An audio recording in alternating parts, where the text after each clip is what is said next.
Do you love your hair? How does your hair represent you? What if someone made you believe your hair wasn't beautiful, that it wasn't good enough? In the beginning of the early 1400s, the hair of African Americans was seen as ugly and unpresentable compared to the average European woman. Because of the harsh discrimination due to the color of their skin, African Americans started believing the things whites were telling them.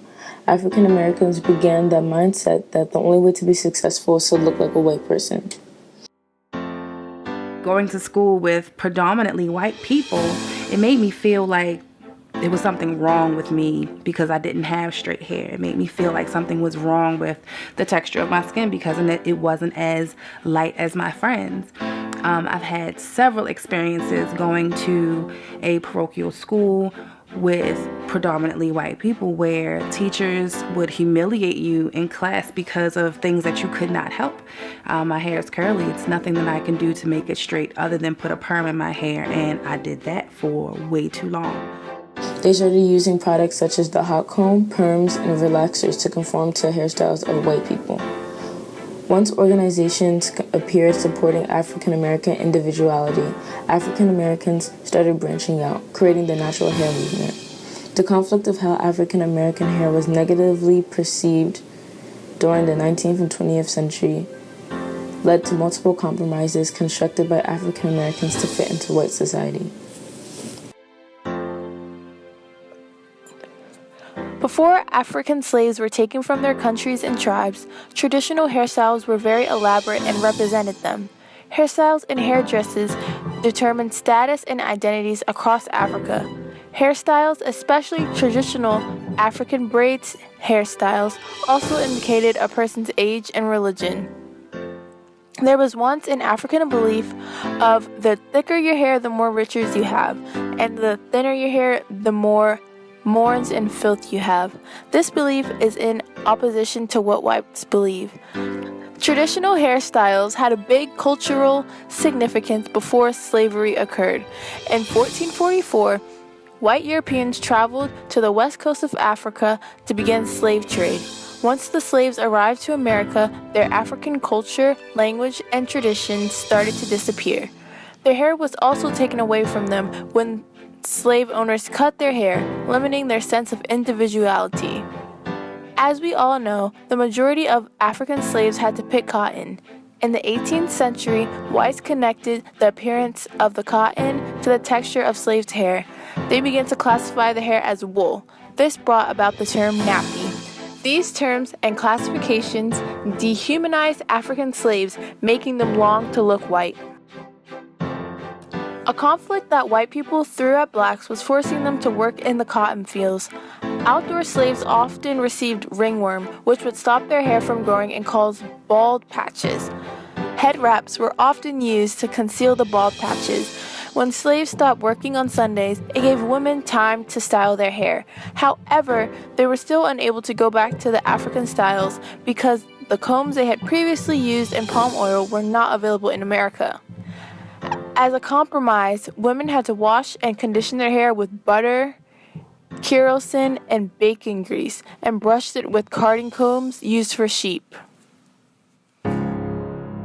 In the 1700s, the state of Louisiana passed the Tignon laws. These laws enforced African American women to wear head wraps to cover their exotic hair. The reason for these laws was because white men started to an attraction towards African American women with eye-catching hairstyles, causing the men to lose attraction towards white women. The Tignon laws was another conflict black women had to encounter. Their compromise was the elegant turban. Though the Louisiana government enforced these head wraps, African American women used this opportunity to express themselves. They wore the turbans with jewelry and other enhancements. They also resembled the West African gili.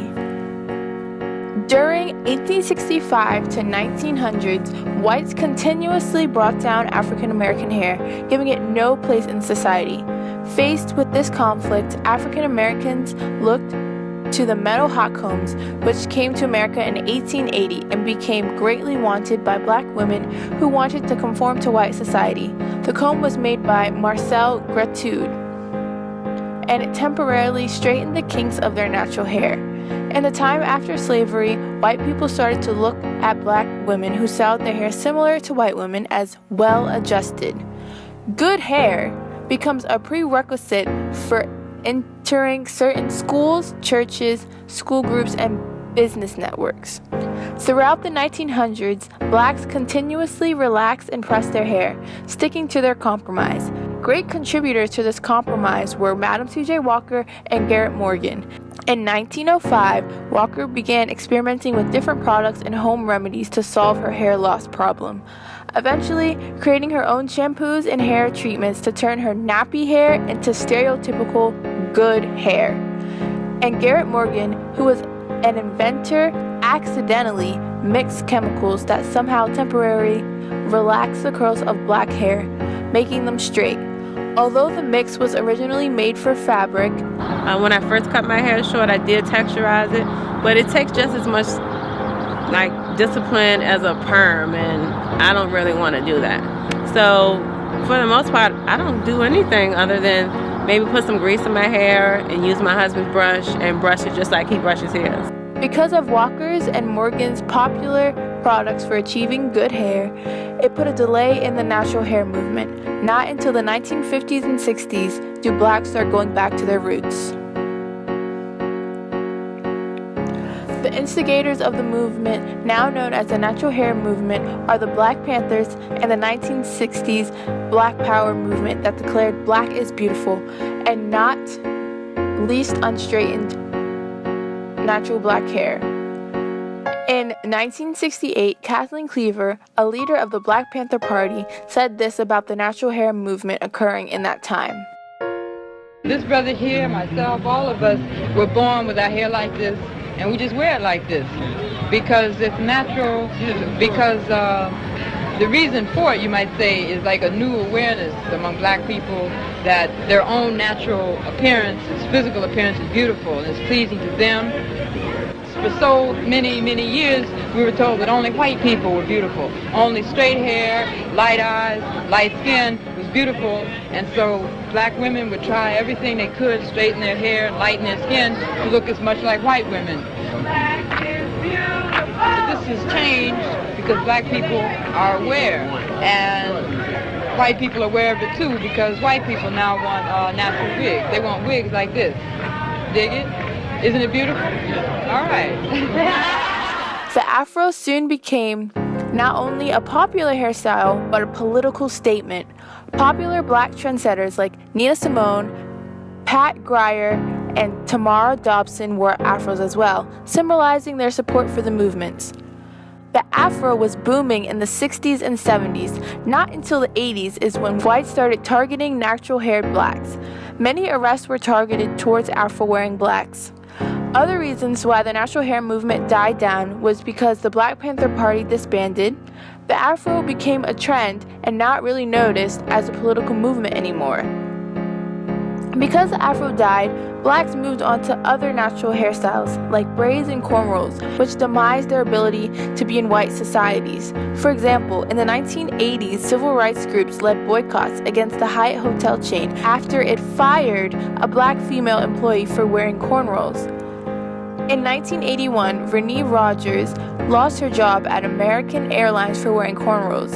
And in 1999, couriers for Federal Express were fired for wearing dreadlocks. As a result, African Americans' compromise was to go back to perming and pressing their hair, and even wearing wigs to fit into white society.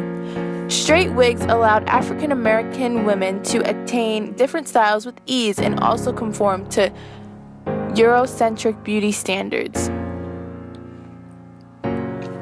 Throughout the African American hair story, blacks have made continuous hair compromises in response to the conflict whites put upon them. Trying to assimilate into a white America, blacks gave everything they had to be accepted. We have dug a little deeper into the roots of the natural hair movement, combing through the tangles of time. And I would say that I still face discrimination, but it's something that I definitely see the industry as well as just society in general changing and adapting to.